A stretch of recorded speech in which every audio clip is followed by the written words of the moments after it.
Ya pemirsa, itu yang menjadi pertanyaan dengan adanya banjir susulan yang kembali melanda di sejumlah wilayah di Sumatera. Lantas bagaimana kondisi terkini para pengungsi di wilayah terdampak dan bagaimana pula percepatan pemulihan yang saat ini tengah terjadi. Langsung saja kami akan menyapa sejumlah narasumber yang saat ini sudah bergabung bersama kami. Di sebelah saya sudah ada Profesor Erma Yuli Hastin selaku peneliti Pusat Riset Iklim dan Atmosfer dari BRIN. Assalamualaikum, selamat malam Prof. Terima kasih sudah hadir bersama kami, dan kami juga langsung menyapa di sebelahnya sudah ada Pak Saud Sagala selaku ahli kebencanaan dari ITB. Selamat malam Pak Saud. Terima kasih sudah hadir bersama kami. Dan untuk mengetahui pemirsa bagaimana sesungguhnya kondisi terkini di lokasi salah satu yang terdampak bencana, kami juga sudah terhubung bersama Bupati Agam dari Sumatera Barat bersama Pak Beni Waris. Assalamualaikum warahmatullahi wabarakatuh. Selamat malam Pak Beni. Waalaikumsalam, Mbak Windy. Ya, kami juga ingin menyapa Brigjen Pol Purnawirawan Ari Laksmana Wijaya selaku Ketua Harian Unsur Pengarah BNPB. Assalamualaikum, selamat malam Pak Ari. Waalaikumsalam, selamat malam. Ya, Mbak baik. Windy. Ya, selamat malam Pak Ari. Tentunya kami ingin mengetahui bagaimana kondisi setelah adanya banjir susulan di sejumlah wilayah, terutama di Agam yang juga menjadi salah satu wilayah yang terdampak dari cuaca ekstrim. Pak Bupati, sesungguhnya bagaimana kondisi di lapangan saat ini di lokasi Anda? Ya, makasih Mbak Windy. Saya menyapa dulu Prof. Arma ya, Pak Saul dan Pak Ari dan para pemirsa. Jadi hari ini memang curah hujan masih cukup tinggi di beberapa daerah di Kabupaten Agam. Ya. Dan sejak beberapa hari yang lalu, 4 hari yang lalu juga demikian. Dan inilah yang menyebabkan banjir ya, longsor selalu terjadi. Yang kondisi sampai hari ini kita masih membersihkan puing-puing yang ada. Yang puncaknya juga kemarin itu di daerah Maninjau ya, sekitar Danau Maninjau itu ada beberapa lokasi. Yang paling parah itu adalah di Muaro Pisang. Sebagaimana di tayangan yang kita lihat ini adalah di situ itu air yang longsoran dari Kelok 44. Ya, ada namanya Kelok 28, ada Kelok 42, itu sudah begitu rawan. Kemudian ketika hujan turun, dia longsor ke bawah, dan itu membawa batu-batuan dan juga kayu-kayuan. Kemudian di bawahnya ada jembatan. Nah, ketika sampai di jembatan itu tidak bisa mengalir karena tersumbat oleh jembatannya. Inilah yang menyebabkan melebar ke rumah-rumah penduduk, juga ke jalan juga. Dan inilah sampai sekarang ini 20 unit rumah di sana juga sudah kita ini kan warga yang ada di sekitar kita ungsikan. Dan sekarang untuk daerah Maninjau ini sudah 200 warga yang kita ungsikan.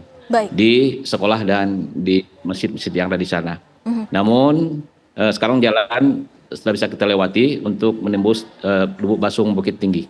Itu kemarin juga tertutup, tapi alat kita standby-kan di sana sehingga siap terjadi langsung kita dibuang sedimen-sedimennya, dan dalam waktu 1 hari ini sudah bisa kita lewati. Baik. Namun kita tetap khawatir karena masih ada potensi-potensi yang akan longsor itu tetap ada.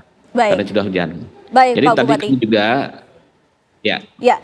Langsung saja kita akan melihat Pak Bupati dari data dari BNPB apa yang tadi Pak Bupati telah sampaikan secara fakta ataupun realnya data yang diperoleh dari BNPB akibat banjir susulan ini, apakah ada korban jiwa, korban luka maupun korban yang mengungsi di wilayah Sumatera itu, Pak Ari? Ya, jadi kita melihat kalau data tadi kami juga rapat dengan BMKG. Jadi memang minggu terakhir nih nanti sampai tanggal 4 Januari ini curah hujan tetap akan tinggi di Kabupaten Agam di Sumatera Barat. Jadi potensi ini akan kita tetap waspada untuk kepada masyarakat kita yang ada, pengungsian kita ungsikan yang dekat-dekat di situ. Baik, kemudian Pak Bupati. Tentunya daerah yang lain juga. Iya. Baik Pak Bupati, sementara ini kita tanyakan kepada BNPB terlebih dahulu bagaimana data yang diperoleh BNPB. Silakan Pak Ari. Terima kasih Mbak Windy. Rasanya kita semua sudah melihat berapa besar akibat dari bencana yang terjadi di 3 provinsi. Kalau kita melihat data, tentunya kita ini sangat sedih. Ya, tetapi kembali lagi BNPB sebagai sebuah Badan Nasional Penanggulangan Bencana, di dalam penanggulangan ini yang dikatakan sebagai proses tanggap darurat, tentunya kami harus beberapa langkah-langkah yang harus kita lakukan. Yaitu pertama memang memastikan tentang korban, ya, kemudian tentang kebutuhan pokok dari korban tersebut sendiri, kemudian bagaimana settlement bagi korban, kemudian yang paling penting adalah mitigasi, artinya mitigasi jangka pendek dan jangka sedang. Seperti yang tadi yang sudah disampaikan oleh Pak Bupati bahwa terjadi lagi bencana susulan. Ini kita belum melakukan upaya-upaya mitigasi jangka pendek dan jangka sedang. Kita tidak berusaha mencampuri apa yang terjadi di hulu, ya, itu tentunya akan ada pihak yang menangani, tapi tentunya kita sebagai pihak yang harus mengelola bencana itu sendiri di hilir, khususnya bagaimana menyelamatkan korban jiwa. Ya, tadi juga disampaikan oleh Pak Bupati bahwa terjadi bencana susulan tetapi tidak ada korban jiwa, itulah yang kita inginkan. Sehingga kita harus melihat segala jenis potensi-potensi yang masih ada, potensi bencana yang sudah ada yang mungkin menjadi bencana susulan, itulah yang harus kita atur dalam jangka pendek dan jangka sedang. Baik. Ya. Kita tidak bicara bagaimana membangun tanggul segala macam atau memperbaiki sistem katakanlah reboisasi segala macam, tapi bagaimana kita mitigasi. Sederhananya adalah begitu kita lihat potensi, maka masyarakat itu harus segera dipindahkan ke lokasi yang lebih aman. Itu sementara yang bisa saya jawab. Baik, mitigasi bencana Pak Saud, apakah menurut Anda ada upaya-upaya yang saat ini sudah dilakukan, namun dengan adanya curah hujan yang tinggi, mitigasi bencana itu bisa menjadi efektifkah? Iya, jadi tadi juga disebut oleh Pak Ari ya dari BNPB bahwa memang diperlukan upaya mitigasi cepat sebetulnya. Memang tidak bisa untuk yang long term, yang sifatnya mungkin pengembalian fungsi hutan ataupun tanggul yang besar. Tetapi kita bisa menganalisis resiko-resiko cepat sebetulnya. Dan ini ada teknologi ataupun teknik untuk melakukannya. Kita bisa lihat daerah-daerah yang sempadan misalnya, yang mungkin juga rawan, sebetulnya bisa dibuat dengan upaya-upaya temporer sebetulnya.